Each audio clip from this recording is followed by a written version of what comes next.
arbitral ruling pabor po sa Pilipinas laban sa China. Makakausap po natin si Ginoong Edicio Ed De La Torre, pong convener ng Atin Ito Coalition. Good morning po, Sir Ed. Good morning, Sir Ed. Magandang umaga, Sandra at Angel. Thank you for calling. Opo. Una ho sa lahat, ano ho yung mga naging aktibidad kahapon na pinangunahan po ng Atin Ito Coalition? At parang meron ho tayong bagong bantayog po sa Quezon City. Actually, dalawa yung major activity ng una. Kalahati ng aming mga tao nagpunta sa Palawan dahil may may Day of Victory na may parada, gano'n. Kasama si Paeng David, yung co-convener ko, si Noel Cabangon at iba, at si Persis. Yung kami naman nandito sa Quezon City sapagkat nagpapasalamat kami sa Quezon City government kasama si Mayor Joy Belmonte kasi nag-offer po yung isang artist na mag-create ng isang rebulto ng mangingisdang hawak ang sagwan at ginawa naming bantayog ng victory sa Philippines. In-inaugurate kahapon dito sa Quezon City Memorial Circle. Kung gusto mong bumisita ng mga tao, nandun ho, malapit sa Peace Bell. Kaya tamang-tama kasi ang gusto naman natin ay peaceful settlement ng ating mga district sa China. Opo. Sir Ed, ano po ba yung mensaheng nais pong iparating sa mga mangingisda at sa buong sambayanan? Kaugnay nga po netong Fisher Folk Monument. Tamang-tama po kasi kahapon po talagang sinigurado naming nandun ho ang mga leader mangingisda kasama si Canards at sa ibang taga-Subic, Bataan at Zambales. Mga higit ng 1.5 dosena silang dumating, maagang pumunta. Kaya tuwang-tuwa sila at karamihan doon mga kababaihan ko. So, kaya ang mensahe natin po, at yun lagi sinasabi namin sa mga mangingisda, naku, baka naman isipin nyo, ng Atin Ito, kami mga aktivista, nagpapasikat lamang sa mga issue, tapos kayo na maiipit pa at sisikilin lalo. Sabi nila, hindi ho. Kasi matagal na ho kami sinisikil, ay walang pumapansin sa amin. Yung pinansin nyo kami at pinansin ng iba at kinilala yung aming karapatan, ay malaking bagay sa amin po. Tapos, dinagdagan pa natin. Kasi siyempre, hindi naman mahalaga yun sa ito. Pero, igawa rin. Kaya meron ng mga kaibigan tayo sa Rotary, sa Miriam at iba pa, nag-donate ng payaw para sila hindi kailangan pumalaot malayong malayo. Pwede silang may maha-harvest na isda kahit sa slightly outside our 15 kilometer municipal water sa exclusive economic zone. Kaya tuwang-tuwa ho sila at kami rin chef nakakataba ng puso na kahit paano yung nagagawa natin. Kasama na ho ang laking bagay ng nagagawa ng media kasi sabi nga nila 10 taon noon wala naman pumapansin eh. Kaya ngayon at least marami alam na anong West Philippine Sea at talagang nag-i-express ng kanilang pagkabahala na ang main source natin ng protina sa ngayon ng Pilipino maliban sa manok ay isda ay talagang nahihirapan na sila. Dati ang rami nilang nahuhuli araw-araw, ngayon minsan 2 araw na kulang pa ang naiuwi nila sa pamilya. Opo. Sir Ed, sa tingin niyo po ba sapat po yung ginagawa ng ating pamahalaan para po ipaglaban at ipatupad itong arbitral ruling sa kabila nga po ng patuloy na ginagawa po ng pangaharas, panggigipit po ng China? Well, alam naman siyempre sa aming may background ng aktivismo, parang ang feeling namin lagi the government can do much better. Pero tanggapin rin natin, kilalanin na mula nung na ipanalo nung panahon ni Pangulong Pinoy yung arbitral ruling pero na-interrupt saglit kasi ibang posisyon ni Duterte. Ngayon naman si BBM, ironically, mas maganda na ang posisyon. Sabi ko nga, ako ngayon biglang, ako ikinulong pa daw ng tatay niya. Pero positive naman ang tingin ko sa posisyon niya. Kasi ang mahalaga, alam naman, the President is the architect of foreign policy.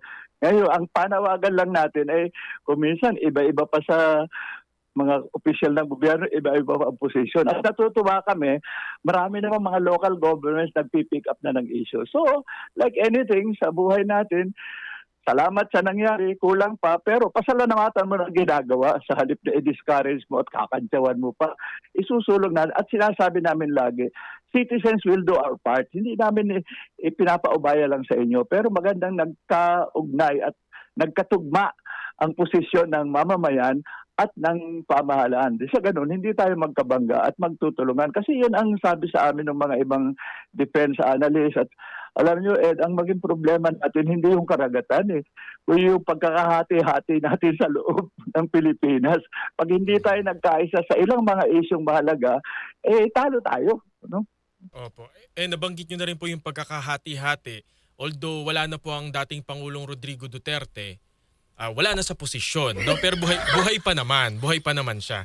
Pero meron meron pong mga pro Duterte vloggers na actually po parang pro-China rin po yung kanilang mga content. Kumbaga po, sinisisi ang Estados Unidos, nakikialam daw, tapos mali raw ho yung mga hakbang ng kasalukuyang administrasyon at parang sinasabi pinapalala pa, etc. Hindi raw natin ginagalang ang China. Ano ho yung inyong komento sa mga ganun po, yung mga pro-China vloggers? Ano natin, sabihin natin maliban sa mag-react agad o makipagtalo sa kanila. Tinatanong ko, saan kaya nanggagaling yung kanilang? Let's try to understand positively. Ilan sa kanila, nauunawaan ko na magagamit nila ang issue na unang-una, ang tingin nila sa atin ito, ano ba kayo? Ano kaya? Parang gusto nyong i-escalate yata ang tension. Gusto nyo ba'y away? Sabi na, kaya nga peace ang habol namin, peaceful settlement. Pangalawa, yung iba, sinasabi, uy, akala ko ba tama naman na kung nanghihimasok ang China, mag-protest. Pero ang US nandito rin, dapat banata rin ninyo. So may kanya-kanyang pinanggagalingan Pero alam naman natin, bottom line, galit sila sa administrasyon, believe sila sa position ni Digong. Alam nga namang, gusto ba natin maging probinsya ng China? At gusto pa nila, parang sabi nga niya, wala naman tayong laban, ibigay na lang natin yan. Sabi ko, yun ang laban. Ang sabi nga namin, hindi madali ang laban. Pero ang mas mahalaga, huwag bibigay agad kahit na hirap. Huwag din naman tayong ilusyon na madali ang laban. I see this as long term. Kasi sa China, long term silang nag-educate sa mga kanilang mamamayan na kanila. Itong buong South China, si Nine Dash Line at iba. Tayo, sabi natin, sana pati ang DepEd at iba, at media, ipaliwanag ito. Hindi ito makukuhang minsanan sa isang lamang argumento. Kasi may pinanggagalingang iba-iba ang posisyon. Pero palagay ko naman, hindi naman kailangan malalim ang IQ mo at pagkamakabayan. Pag sinabi, pag nagigipit ang kapwa natin kababayan, hindi makapangisda, nagugutom at hinaharas pa, kahit naman paano naman siguro yung pakikisama natin, pakikidalamhati sa kanila ay magbigay ng tulak sa atin na gumawa ng paraan. Pero sabi nga namin, hindi sapat na lumaban. Gusto natin paminsan-minsan may tagumpay kahit konti. Kaya nga sabi namin, i-celebrate natin itong July 12 sapagkat hindi ito maliit na natagumpay. Sir Ed? Gagamit pati na ibang bansa. Kaya i-celebrate natin anumang tagumpay, ganumang kaliit, ganumang hindi kompleto, pero we celebrate every victory we can. Kasi maraming kasaysayan ng puro talo at pagkabigo. Opo. Sir Ed, so after po ng activity natin kahapon, ano pa po yung mga susunod na plano ng atin ito coalition para po patuloy na ipaglaban ang soberanya ng Pilipinas sa West Philippine Sea? Tinutuloy-tuloy po natin yung kampanya. Marami hong natutuwa tayo ng mga local government. Ang Cebu, ang Tipolo, Quezon City, Bulacan, iba-iba pa mga Zambales. Kasi ang isang sabihin nating advantage ng EDSA na celebrate 40th anniversary this year, nagkaroon ng local government code, bigyan ng greater power and responsibility ang local government. So mahalaga yung national government.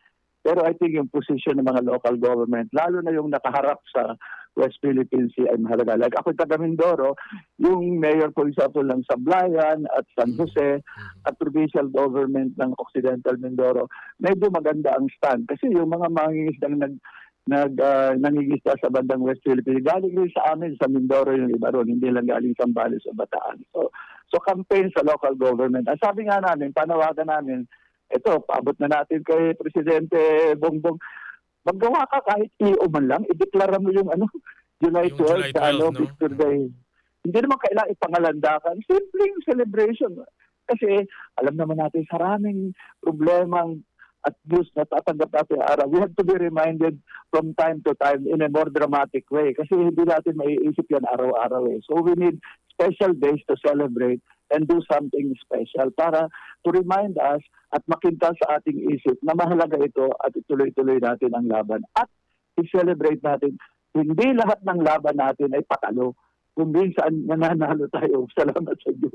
Opo. Mula ho West Philippine Sea, tayo po yung maglalayag naman sa Northern Philippines. Ang Batanes naman po ay inaangkin din. May mga Chinese scholars di umano na nagkiklaim na ang Batanes daw po ay most probably part ng Taiwan at ang Taiwan naman daw ay bahagi ng China. Oo nga nag-attend ako sa ilang symposium tungkol dyan at nabasa ko rin yung ilang mga scholars. Talaga palang ang China, merong special university yan for overseas Chinese nag-aaral. At nandoon, meron ring Philippine Studies Group. At meron yan so, may scholar sila talaga. At sabi nila sa akin, alam mo Ed, ibang style ng China, very clever. Nagsisimula muna, scholars lang ang magsasabi, hindi gobyerno. Pero pagkatapos, ipapublish ng official government. Later, magiging government, statement. No, sabi ko, saan ang gagaling yun? Maliban sa taktika nila. Yung isang, yung isang nagbo-monitor ng, mga Chinese vessels, na bigla pinakita sa amin, itong sa West China Sea, na kine-claim ng China, dyan sila nagpapatrol. Yung mga naval. Doon, nagpapatrol na sila doon. Kasi nga, related pala yun sa ang foreign law kung magkakagulo sa Taiwan, kung sila mag-i-invade, doon dadaan ang mga ang mga ships either ng US o ng other countries na tutulong. So, pero ang ginagawa nila, parang manonormalize na silang magpatrol doon. Hindi Batanes ang habol lang. Kaya nung ulo sabi na, Batanes ba? Magagalit ang Batanes yan. Sabi nga ng ibang atin nito, Ed, sa susunod, hindi na sa Palawan pupunta, sa Batanes na lang. Pero yung mukhang yun ang issue lumalabas. Gusto nilang ma-normalize na sila regular na magpapatrol doon kasi exclusive economic zone na nila via Taiwan at sinabit pa ang Batanes. No? Opo. Kaya hindi ito, simula ho ito, medyo bagong issue malaki yan. Kasi alam naman natin, kung minsan naiipit rin tayo kasi ang US naman at iba na nag-worry na paano yung supporter nila sa Taiwan, ay alam naman natin nagtatayo nila rin ng kanilang presence sa Batang Batanes. So, iniisip ko talaga mga taga-Batanes ngayon, parang nangyayari ngayon sa taga-Palawan, maiipit sila sa isang level. O kaya naman, ang ginagawa ng China sa Palawan, naghahanap yan ng either mamibili ng lupa, magtatayo ng negosyo, niligawan ng LGU. Ibang front of struggle. We cannot underestimate na ang ating issue rito sa West Philippines, hindi lang issue natin.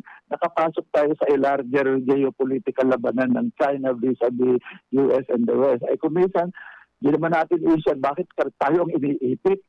Wala tayong magagawa. Laban ng malalaki yan, sabi nga tayo, hindi naman tayo ganun kaliit. Pero dahil nasa gitna tayo, we should be more careful. Pero hindi naman nangangahulugan hindi natin magagawin yung kaya natin gawin. But within talaga reasonable sense na hindi ito ganun kasimple. Pero gawin natin yung kaya natin. Anong kaya natin? Yung ating internal clarification, education, at unity na magkasundo tayo. Basta teritoryo ng Pilipinas, common responsibility natin kasama ng gobyerno. At ang responsibility natin, hindi lang sa kalupaan, kundi sa ating mga karagatan. Opo. Sir Ed, siguro last on my part, kuhanin ko po ang inyong reaksyon dito po sa recent Okta Research Survey kung saan sinasabi po majority o 66% ng mga adult Filipinos ay suportado po ang Marcos administration response sa West Philippine Sea dispute. Di siyempre nakakatuwa. Alam naman na activist ang background ko. Alam namin sa simula, ang anumang kahit tama ang position mo, tanggapin mo sa simula minority ka. Sabi nga na every majority started out as a minority. So I'm glad na we could say baka 10 years ago, kung nagkaroon ng survey, baka Iba ang sagot. hindi pa majority. Pero kay lumabas na majority na, malaking bagay yan. May isang Italian philosopher na si Gramsci, ang sabi niya, mananalo ka na pag yung tinatawag nating good sense, yung tama, will become common sense. Ibig sabihin, tanggap na ng karamihan. Parang tatanong sa'yo, tatanong ka pa? Ano, saan planeta ka ba? Hindi mo ba nabasa? Nung una, maraming debate ngayon kung majority ay naniniwala ngayon, nakakataba ng puso. Ang mahalaga ngayon, wag bigay kampante, ipaliwanag at palalimin. Bakit ba? Bakit kayo sumusuporta? At pangalawa, yung hamon sa ating lahat. O sige, believe ka, support. May magagawa ka ba? At kaya mo ba? In whatever little way.